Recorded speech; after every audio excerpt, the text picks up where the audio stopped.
pues entonces da lugar a una microinvasión. Pero es lo que les decía, pues, vemos cómo en la curva más del lado izquierdo, la azul, pues podemos ver cómo el virus del papiloma tiene una prevalencia enorme. Es enorme la cantidad de mujeres que tienen virus del papiloma y, desde luego, quienes tienen persistencia o quienes progresan a un carcinoma, pues son las menos.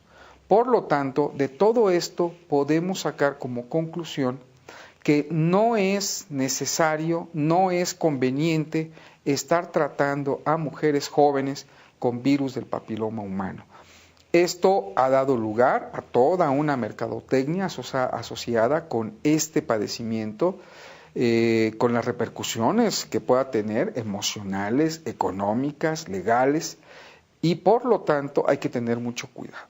Recordemos que hay una norma oficial mexicana que permite ya normativizar y además es obligatoria su observancia. Sabemos pues que las mujeres con virus del papiloma que se mantienen bajo vigilancia no van a desarrollar en un 80% ninguna lesión adicional. Ese 20% que puede persistir o que puede progresar, esa es la que tiene que vigilarse. Y en caso de que pase un año, ofrecer algún tipo de tratamiento. Esto es muy importante porque luego los excesivos tratamientos pueden ocultar padecimientos neoplásicos a futuro, con todas las implicaciones que esto puede tener. ¿Dónde se desarrolla el cáncer cervicuterino? Bueno, en la parte más distal del cuello uterino, en esta parte que nosotros denominamos unión escamocolumnar. Recordemos que específicamente donde se desarrolla el cáncer es en la zona de transformación y de ahí se origina. Puede tener forma exofítica, puede ser un crecimiento endofítico, pero finalmente el sitio de origen es ese. Es decir, recordemos otra vez, las células neoplásicas malignas se caracterizan por estar replicándose a cierta velocidad, ser inmortales, ¿sí? Pero además se caracterizan por tener un comportamiento biológico que les permite migrar, ya sea por vía linfática o por vía sanguínea, y llegar a afectar, ya no nada más por contigüidad, sino por diseminación por vía linfática. Podemos ver entonces que la progresión desde un cuello sano a una progresión hacia una neoplasia de bajo grado, hacia una neoplasia de alto grado y hacia un carcinoma invasor, pues es progresivo, es lento, pero no se da en todos los casos. Es importante saber que la inmensa mayoría de los casos va a resolverse espontáneamente y, por lo tanto, debemos de mantenernos muy alerta. Recuerden, no sabemos quiénes sí y quiénes no. Por lo tanto, deberíamos nosotros de mantenernos primero con una práctica médica que sea confiable, que esté sustentada y que además respete pues los derechos del paciente. No caer en excesos, desde luego, pero tampoco dejar de hacer lo que tenemos que hacer. Esta es una imagen muy bonita de un corte histológico donde vemos pues el epitelio con las células afectadas que están prácticamente afectando 2/3, casi los 3/3 del epitelio. En la parte superior las células epiteliales, ¿verdad? En la parte de hasta abajo se mantiene todavía íntegro la membrana basal y más abajo pues el estroma. Este es el sitio donde se origina la neoplasia.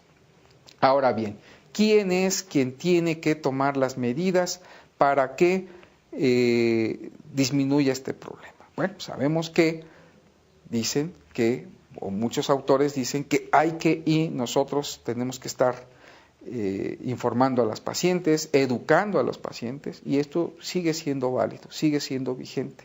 Nosotros tenemos que dar la orientación, ¿sí?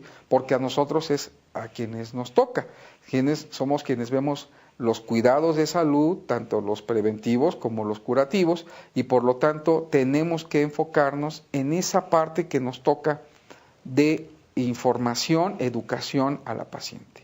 Y recordarle, El Papa Nicolau, la citología cérvico-vaginal, es el método de tamizaje. No le pidamos al Papa Nicolau algo que no puede. El estudio de Papa Nicolau no es un estudio diagnóstico, es un estudio de tamizaje. Y el estudio de tamizaje tiene sus características. Recordemos que se hace a poblaciones asintomáticas en riesgo de una enfermedad grave y que para evitar esta gravedad se trata de diagnosticar en etapa temprana.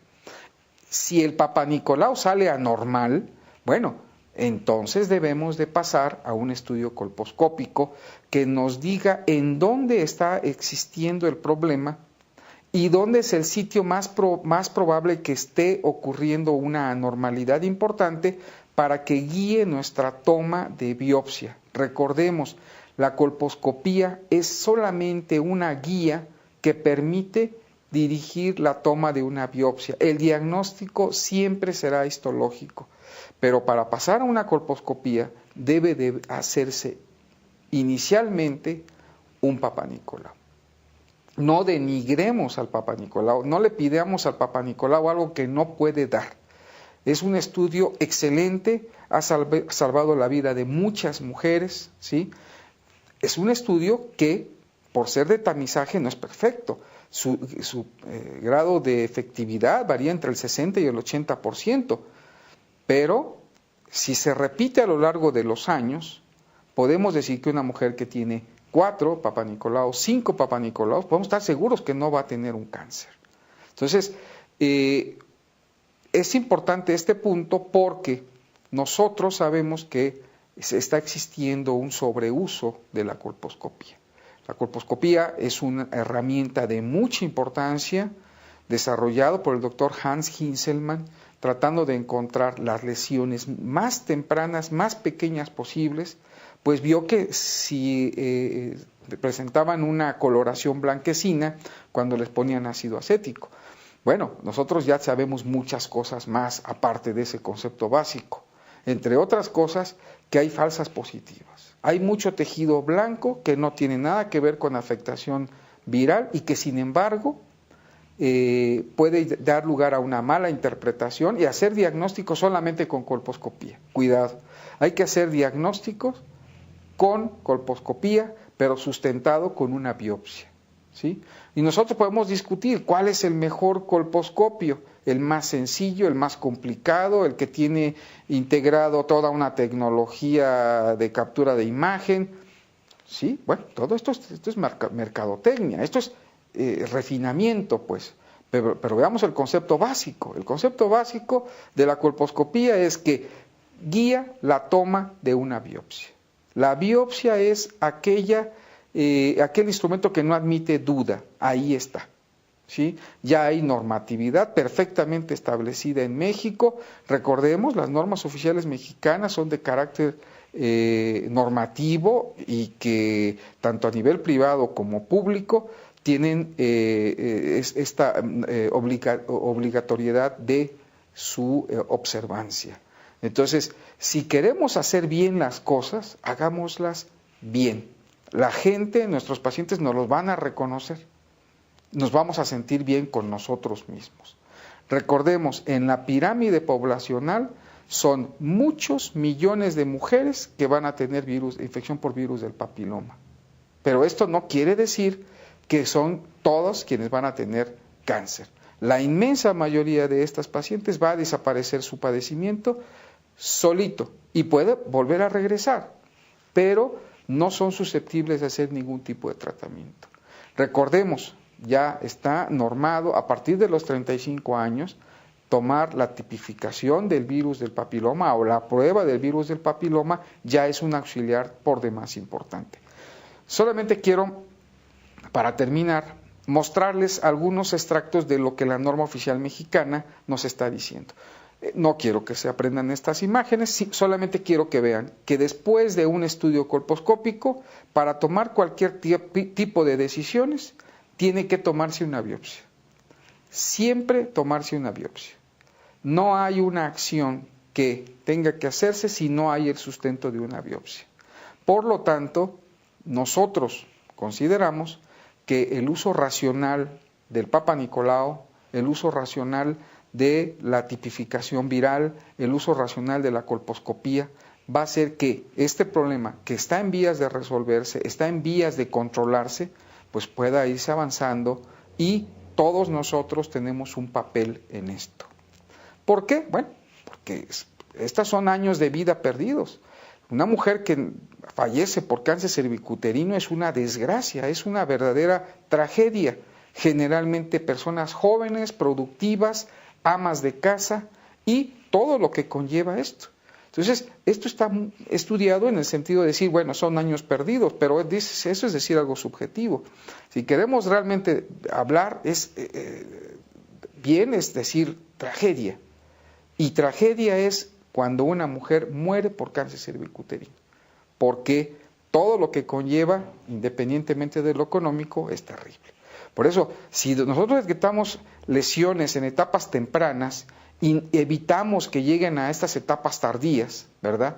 Pues bueno, eso es que nos estará diciendo que estamos haciendo realmente lo que nosotros tenemos como obligación moral realizar.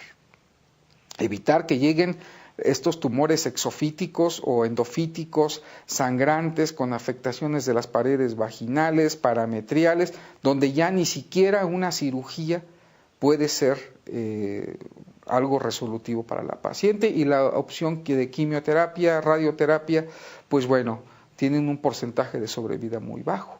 Aquí les puedo mostrar solamente las etapas iniciales, las etapas tardías, iniciales cuando están nada más en el cérvix, tardía cuando ya está afectando parámetros o ya hay metástasis ganglionares o a órganos o a estructuras intraabdominales y pélvicas o alejadas, que es una etapa 4.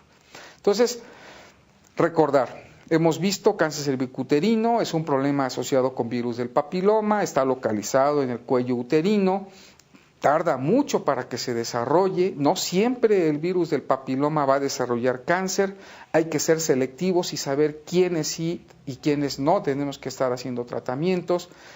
Esta duda que a veces parece existencial que nosotros debemos de afrontar. Es decir, ¿hacemos las cosas bien o las vamos a hacer mal? A veces podemos disfrazarnos mucho esto, pero finalmente es un llamado de atención. Hagamos las cosas bien, hagamos las cosas correctas y nos sentiremos bastante bien. Nosotros nos sentiremos que estamos haciendo lo que realmente debimos de haber hecho. Nuestros pacientes, nuestros colegas, nuestros familiares nos lo van a reconocer. Gracias.